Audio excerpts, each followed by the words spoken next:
Hi, all the students. Welcome once again. And today we are going to have the third session on CUET English. So 12 questions we are going to discuss today. And आज के जितने भी questions हैं, they are actually based on vocab. And there are a few questions based on idioms and phrases also. तो grammar आज हम लोग touch नहीं करेंगे. ये 12 questions vocab के. And all these questions are typical questions of CUET English. तो इन सब questions को one by one हमारे साथ solve करो. और हर क्वेश्चन के साथ I keep discussing a lot of other things as well. तो स्टार्ट करें. तो ये सबसे पहले तो students you people will have to pause the question, understand, think about the answer, then listen to my explanation. Chलिए, this becomes the very first question where a table is given to us.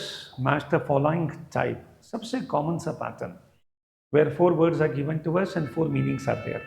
And possibly instead of words कई बार idioms और phrases भी होते हैं और कई बार grammar के क्वेश्चंस भी मैच द फॉलोइंग के फॉर्मेट में होते हैं. और स्पेशली जीके में, सीयूईटी में students will see general test में जो जीके आता है उसमें मैच द फॉलोइंग के क्वेश्चंस बहुत सारे मिलेंगे. तो ऐसे क्वेश्चंस थोड़े से टिपिकल हो जाते हैं. हालांकि इसमें थोड़ा सा हिंट भी मिल जाता है कि 4 में से अगर मैंने 1 या 2 भी मैच कर लिया तो I can come on the options and give the answer. Now students see, ये जो 4 वर्ड्स हैं, hobble, stride, trample and tread, ये चारों words actually you see they refer to the various types of walk, understand. But technically हमें कई बार पता नहीं होता कि सर हॉबल का मतलब है किस तरह से चलना. And that is the reason कि we may commit a mistake here. Anyway students, English में walk का जो सबसे simple सा word है that is amble. Amble itself means to walk and this becomes the root word as well. So you see ऐसे बहुत सारे words होते हैं जहाँ पर amble comes as a root word. जैसे for example somnambule. Okay, somnambule. Now you people understand when I say somnambule, somnia का मतलब होता है sleep and amble का मतलब है to walk. So when I say somnambule, इसका मतलब है नींद में चलना. Okay, do understand. So students, can you people find out more such words where the root amble is coming? Okay, चलिए फिलहाल स्टूडेंट्स इस क्वेश्चन पर आते हैं. Let me come on this particular question. Hobble. So what is the meaning of hobble? Yes. Hobble का मतलब है बड़ी मुश्किल से चलना. तो बिकॉज ऑफ सम पेन जब आप बड़ी मुश्किल से चल पाते हैं तो उसको कहते हैं हॉबल. तो here students I think the best combination is second, walk unsteadily और विद डिफिकल्टी. सेकेंड आता है स्टूडेंट स्ट्राइड. स्ट्राइड में जो पर्सन होता है बड़ा कॉन्फिडेंट होता है, वो लंबे लंबे स्टेप्स लेता है, पूरे डिटर्मिनेशन और कन्विक्शन के साथ चलता है. तो स्टूडेंट जब आप कॉन्फिडेंस के साथ चलते हो, लंबे स्टेप्स लेकर चलते हो, तो that is known as stride. Understand. तो here the best answer is third one. तो walk purposefully with the long steps. Then trample. Trample का मतलब है students when you walk and you try to crush something under your foot. आप चलते हो and specially किसी के ऊपर चलते हो ताकि आप उसको क्रश कर सकें. Understand. So with that purpose if you walk, so that is trample. Understand. And then students street, तो बड़ी मुश्किल से चल पाना, but slowly steadily. तो जब आप चलते हैं, स्पेशली स्टूडेंट जब स्नो में चलते हैं, तो that is not easy. Okay, तो वहाँ पर पैर उठा उठा कर जब हम धीरे धीरे चलते रहते हैं, तो दैट इज स्ट्रीट. तो here students the best answer is this combination. चलिए, आप लोगों ने कभी सुना होगा सॉन्टर के बारे में. Let me change the colour. Yes, one more type of walk is saunter. What is the meaning of saunter? To walk leisurely, बहुत आराम से चलना, इसे स्टूडेंट्स अपन कहते हैं saunter. And students, stroll सुना है कभी? Yes, stroll. That also refers to walk. Okay, stroll का मतलब धीरे धीरे टहलना. Understand? तो कुल मिलाकर these are the words. इन सब का meaning होता है walk, but the type is different. Okay, चलिए, coming on students, the next question. A very direct question which is based on identifying what is the opposite here. So culmination का opposite क्या होगा? We need to find out. ऐसे जो direct questions होते हैं ये बहुत कम time consuming होते हैं. So culmination, what does it mean? तो culmination का मतलब होता है students the end. Understand? Culmination is the end. This is the highest point. इसके ऊपर कुछ नहीं. Understand? तो culmination एक तरह से students ये extreme हो जाता है, इसके ऊपर कुछ नहीं. Understand? So one more synonym can be taken as apex. या फिर एक और जो related word है that can be taken as zenith. And एक और word है student जो P से start होता है जिसका भी मतलब होता है the highest point, एक तरह से culmination. Okay, understand. So culmination basically stands for the highest point. So one more synonym can be taken as pinnacle. Yes. So apex, zenith, pinnacle, and एक और word है जो A से start होता है, and that is acme. इन सब का meaning one and the same है. So completion, that also becomes a synonym. Climax का मतलब भी end होना, understand. And students' conclusion, that also becomes ending. The correct answer is beginning. The fourth option becomes the right answer. And we have taken some synonyms as well, so that इनमें से भी कोई word अगर exam में आ जाए तो you people can relate. And students, इन सब का मतलब होता है the highest point, the end, okay? And इन सब का opposite एक word आता है students, that is nadi. Nadi का मतलब होता है the lowest point. Understand? So nadi basically stands for the lowest point. Okay, done. Chale, coming on students, an idiom which is given to us to call a spade a spade. I think students बहुत ही simple सा ये idiom है, and we people anyway know what is the meaning of this. But to have the guts, जैसा है वैसा बोलना. Okay, so you people should have the guts to call a spade a spade. तो जैसा है वैसा बोलना. Understand? The students, the best answer is speak directly and frankly. The first option becomes the right answer. ऐसे questions तो बिल्कुल I would say these are the best questions. एक तो टाइम कंज्यूमिंग नहीं होते एंड मोर ओवर स्टूडेंट्स बहुत tough भी नहीं है. यू पीपल अंडरस्टैंड सीयूईटी की इंग्लिश बहुत एक्सट्रीम लेवल पर होती है, that is not the case. Okay, अच्छा, but at the same time idioms or phrases में, vocab में, what actually matters. In case if you know the meanings of the words, it becomes easy for you. अगर idioms का meaning ही नहीं पता है तो students ठीक है, कुछ idioms में आप लोग guess करो. स्पेशली vocab की अगर मैं बात करूँ, if you know the meaning well and good. If you don't know, option जरूर देखो, कंपेयर करो, but at least best part is आप जल्दी से उस क्वेश्चन को छोड़ भी तो सकते हैं. ओके, तो बैठ के बहुत सोचने में टाइम नहीं जाएगा. चलिए स्टूडेंट्स आगे बढ़ते हैं. Coming on question number 4. Rays of sunshine danced through the trees. Students do understand, एक क्वेश्चन फिगर ऑफ स्पीच पर जरूर बनेगा. एंड फिगर ऑफ स्पीच ये अपने आप में बहुत इंपॉर्टेंट टॉपिक है. And I have told in the previous class 20-25 figures of speech है. इन्हें एक बार ढंग से कर लो and the job becomes easy for you. So rays of sunshine danced through the trees. The students, I'm considering sunshine as a human. So try to understand. जब मैं कहता हूँ rays of sunshine danced, तो मैं कर क्या रहा हूँ? मैं एक्चुअली जो सन रेज हैं उन्हें एज अ ह्यूमन ट्रीट कर रहा हूँ, तभी तो मैं कह रहा हूँ डांस्ड. तो जब आप किसी नॉन लिविंग थिंग को, किसी इनएनिमेट ऑब्जेक्ट को, किसी एनिमल को, whatever, when you treat as a person, that is known as personification. Okay, I can take a few more examples here. So when I say the wind howled, so what is this? This also becomes an example of personification. एक और example लेते हैं. The fog crept in. The students, fog धीरे धीरे फैल गया.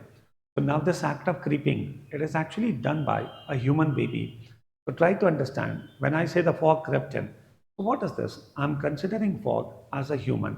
So this becomes an example of personification. The students understand. The correct answer here is first option, personification.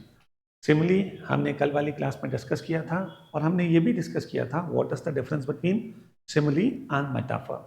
Students, oxymoron भी हमने कल डिस्कस किया था, दो अपोजिट वर्ड्स को एक साथ लेना.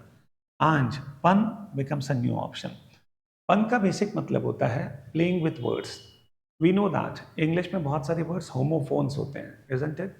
तो ये जो homophones होते हैं, students, when we play with them to create some humor, it becomes a pun. I'll take one example. जैसे for example, what is the full form of CBSE? Okay, तो हम सब जानते हैं Central Board of Secondary Education, isn't it? Now you people try to understand, when I say Central Board of Secondary Education, if you focus on, क्या मैंने सही लिखा? Of course not, because students जो बोर्ड की spelling है उसमें BORED नहीं आता है, so that spelling becomes what? It is BOARD. So when I say Central Board of Secondary Education, तो मैंने क्या किया? होमोफोन को यूज किया and I created some humor here. Central Board of Education, understand? जबकि students the correct answer should be this, So this becomes a typical example of a pun. एक और example लेते हैं. There is a famous statement given by Abraham Lincoln, and the statement was, democracy is a kind of system where the government is by the people, of the people and for the people. Okay? I guess सभी students ने ये जरूर सुना होगा. Yes, Abraham Lincoln का famous statement. But now students, the modern definition of democracy has changed. Today democracy is all about where the government is by the people, it is of the people, and it is for the people. So what I'm doing, I'm actually trying to create some fun. Okay, तो homophones को use करके कुछ humor create करना. So this also becomes an example of a pun. और ये जो famous statement है, ये किसने बोला? That becomes a question of GK also. Okay, चलिए आगे बढ़ते हैं students. One more question based on match the following, and this time 4 idioms are given to us. I think बहुत easily हम लोग बता सकते हैं what is the correct answer. तो CUET में ऐसे questions जरूर आते हैं, but try to understand ऐसे questions which are not so tough. Almost all the students will be able to give the correct answer. तो कम से कम ऐसे questions में हमें गलती commit नहीं करनी है. जिन questions का आंसर्स मैक्सिमम बच्चों ने सही दिया, अगर आपका आंसर उसमें गलत होता है तो डू अंडरस्टैंड हम पीछे रह जाएंगे. तो कोशिश करो जिसमें मैक्सिमम स्टूडेंट्स का आंसर सही हो उसमें हमारा ज़रूर सही हो. एंड ऐसे भी questions where maximum students are not able to give the answer, वहाँ पर अगर मैं करेक्ट आंसर दे सकूँ तो that becomes an added advantage. Yes, चलिए, so what is the correct answer here? Yes yes yes, come on guess. Apple of one's eye बहुत ही कॉमनली स्टूडेंट्स बोला जाता है, लव्ड डियरली. ओके, तो जैसे ही स्टूडेंट्स आपको पता चल जाए एक combination, the job is done, because A2 it is given only in the first option. तो आप बहुत ज़्यादा चेक करने में फिर टाइम वेस्ट करें ही नहीं. Understand. And to be all ears इसका मतलब होता है to be very attentive. And hard of hearing, not able to hear. And students out of the blue इसका मतलब है सडनली कुछ हो जाना. Okay, without prior warning. So out of the blue. Okay, bolt out of the blue. Actually ये पूरा phrase है bolt out of the blue. Okay, so yes, this becomes the correct answer. Done. Tell all the students coming on the next question. Now this becomes a question where a sentence has been divided into 4 parts. So this becomes a sentence, this becomes a question where we need to arrange these parts to make a logical sentence. I think students ये questions भी बहुत ज़्यादा tough नहीं होता. Best तरीका सबसे पहले तो read all the parts and try to identify from where to begin. एक बार स्टूडेंट्स आपको बिगनिंग समझ में आ गया, the job becomes easier for us. So come on, tell me what is the correct answer? Actually, the correct answer is the researcher collected information on the number of villages in each state which are identified as problem villages to be covered by National Drinking Water Mission. So I think students, अगर मैं A से start करता हूँ तो A के बाद C लेना, C के बाद D लेना और D के बाद B लेना. So this is absolutely correct. No problem at all. So ACDB is the best answer. But still my advice is, जैसे स्टूडेंट्स आप किसी ऑप्शन तक पहुंच जाओ, प्लीज इंश्योर दैट ओके हम एक बार उस ऑप्शन को पढ़ जरूर लें. ओके, सो दैट अगर कोई भी डिस्क्रिपेंसी है तो पता चल जाए. तो ऐसा नहीं कि केवल स्टार्टिंग देखा एंड वी डिसाइडेड. ओके, इसमें स्टूडेंट्स गलती होने के पूरे चांसेस होते हैं. ऑलराइट, चलिए आगे बढ़ते हैं. और स्पेशली स्टूडेंट्स आप एक काम और करो, जब भी आप अब CUET का पेपर पेन पेपर मोड पर है तो वैसे भी स्टूडेंट्स पूरा पेपर आपके सामने होगा. तो you can actually scan it first to find out what are the various lengths of the questions. Questions lengthy है या छोटे हैं. और specially start with one liners. तो वन लाइनर्स में स्टूडेंट जो वोकैब बेस्ड क्वेश्चंस होते हैं, तो डायरेक्टली ग्रामर बेस्ड क्वेश्चंस होते हैं, सबसे पहले फोकस ऑन दैट, ताकि कम टाइम में you can actually get rid of many such questions. And then students or people can focus on reading comprehension and somewhat lengthy questions. तो किस order में अपन अटेम्प्ट करते हैं उसका भी स्टूडेंट्स बहुत इंपॉर्टेंस है. एंड सबसे important you people please ensure that कि हमें बहुत सारे मॉक टेस्ट देने हैं. तो जितने टेस्ट देंगे उतना एडवांटेज मिलेगा. चलिए, from the given option select the one which is opposite in meaning to the given word. Excruciating. Okay, so what is the correct answer?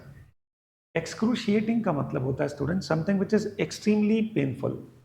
Extremely painful इसका मतलब होता है बहुत एक्सट्रीम. अंडरस्टैंड? ओके, बहुत एक्सट्रीमली पेनफुल होना. So that is excruciating. So here students, extreme का opposite हो जाएगा mild. Okay? तो mild का मतलब क्या होता है? बड़ा soft होना. इसका एक सिनोनिम हो जाता है students, which is very important, and that is benign. benign का मतलब भी mild. Okay? And soft तो अपन ले ही सकते हैं, right? And एक और related word, which is actually not mild, but this word is also very important और एग्जाम्स में आता रहता है, solace. Solace का मतलब है to give comfort, to give comfort, understand.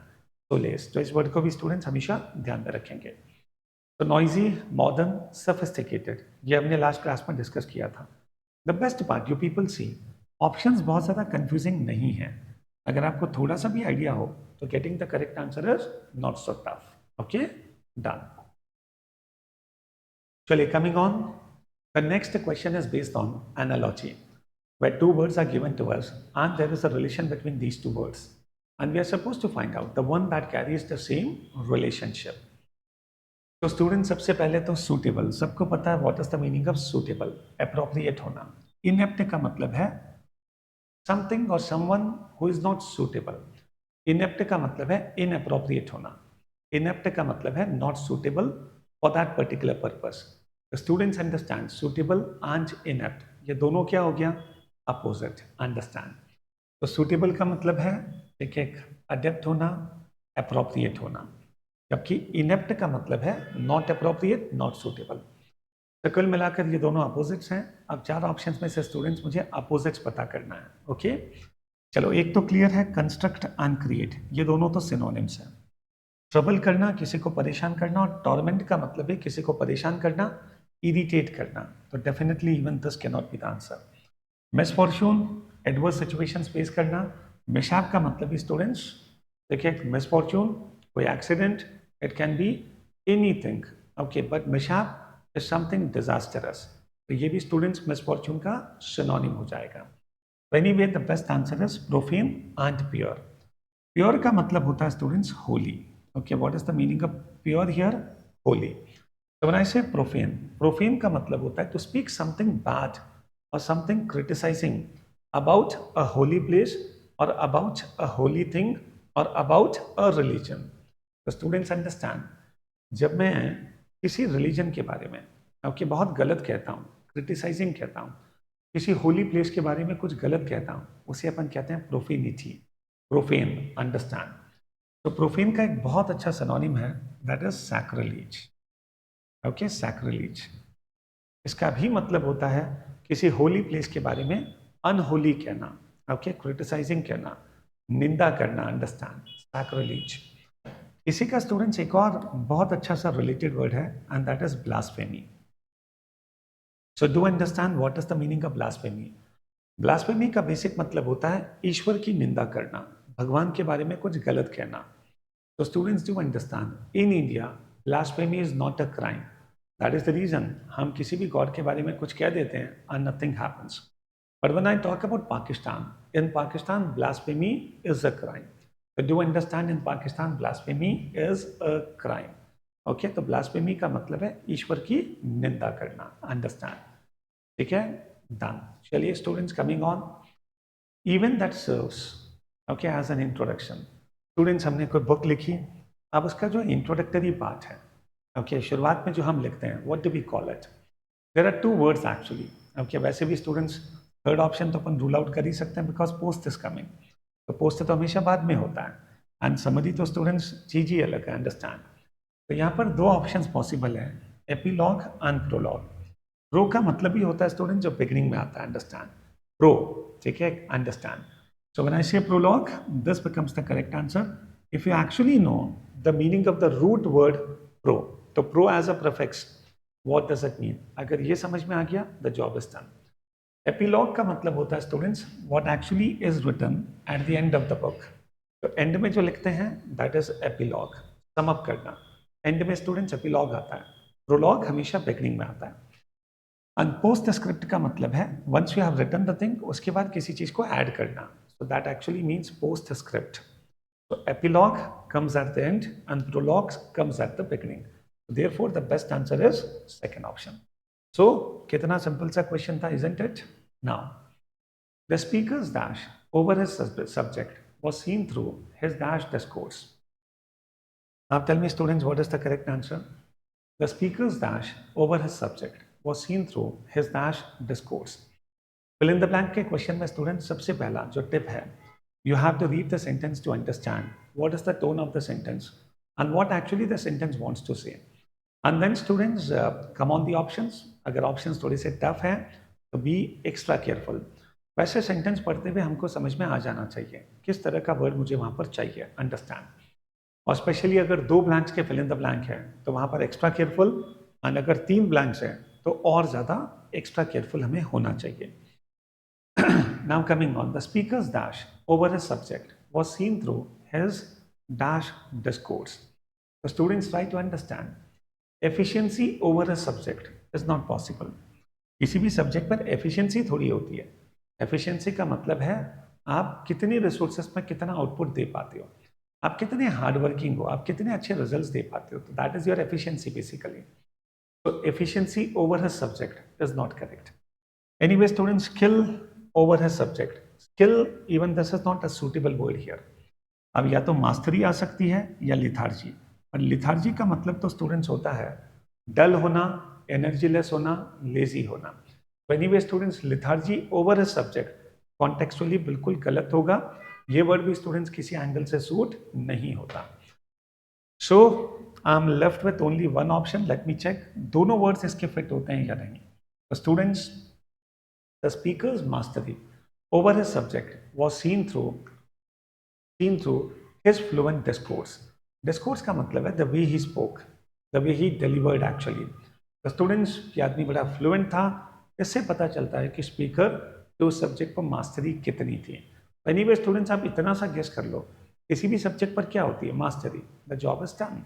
Students, second option is indeed the right answer.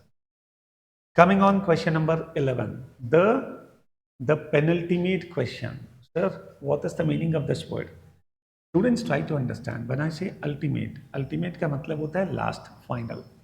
And when I say students penultimate, तो penultimate का मतलब होता है द सेकेंड लास्ट. तो try to understand, second last को अपन कहते हैं पेनल्टीमेट. तो one is ultimate and one is penultimate. Okay. And अगर मैं एक और वर्ड ले लेता हूँ, एंटी पेनल्टीमेट. तो try to understand students, ante का मतलब होता है इवन पहले वाला, बिफोर. तो ante penultimate that becomes second last. So ultimate, penultimate is the second last, anti penultimate is the third last. Sorry, second last का भी पहले वाला, तो third last. Okay, चलिए. Now this becomes a simple question based on articles. Articles का पूरा knowledge होना चाहिए स्टूडेंट्स. अगर नहीं है तो प्लीज उसे जरूर डेवलप करें. 1 or 2 questions will be definitely based on articles. And moreover try to understand. 3 articles हैं, a and the. A and, इन दोनों को कहते हैं indefinite articles and the becomes the definite article. A और एन हमेशा singular countable nouns के पहले आता है. Okay. And A comes before the consonant sound, and come before the vowel sound. यहाँ पर what is more important is sound rather than okay the spelling. तो हमें साउंड पे फोकस करना है, अंडरस्टैंड. तो जैसे for example when I say he is an honest man, तो स्टूडेंट्स आप समझो यहाँ पर ऑनेस्ट नहीं होगा, it is unhonest, because H यहाँ पर साइलेंट है. तो स्टूडेंट जो वर्ड बनेगा honest, is an honest man, understand. तो ऑरेंज के पहले भी स्टूडेंट्स अपन क्या लेंगे? Yes, an orange, understand. Apple के पहले भी अपन क्या लेंगे? An apple, do understand. Uncle के पहले भी students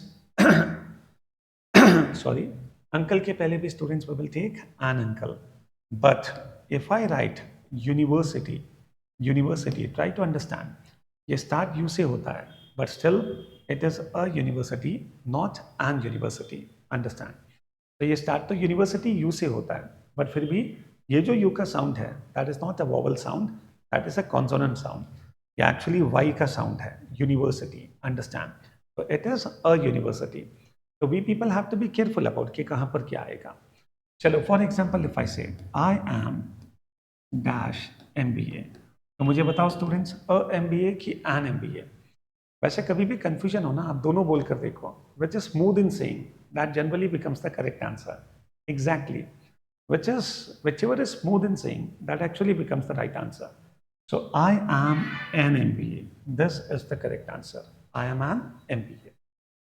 Chaliye students, coming on, I bought, of course, a book and an umbrella. Students यहाँ पर जो यो का साउंड है वो वॉवल साउंड है. Okay, do understand. जनरली जो वॉवल साउंड होता है ना, if you focus on these words, ये हमेशा ओपन माउथ के साथ स्टार्ट होता है.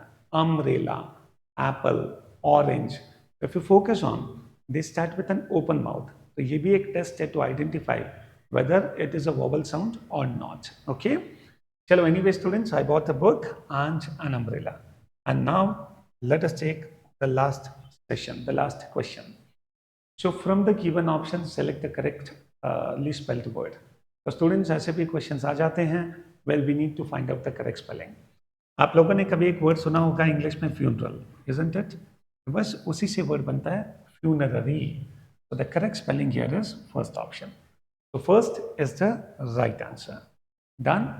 So this was all from my side. और इस वीडियो में स्टूडेंट ये जो 12 क्वेश्चंस हैं और साथ में मैंने जो वर्ड्स लिए हैं, बिलीव मी, ये आपको CUET में डेफिनेटली और डायरेक्टली हेल्प करेंगे. तो एनीवे स्टूडेंट्स, आने वाले वीडियोस को भी वॉच करते रहो पूरी तरह से. एंड अपने दोस्तों को भी स्टूडेंट्स इस चैनल के साथ कनेक्ट करो and like and subscribe. See you soon. Thank you very much.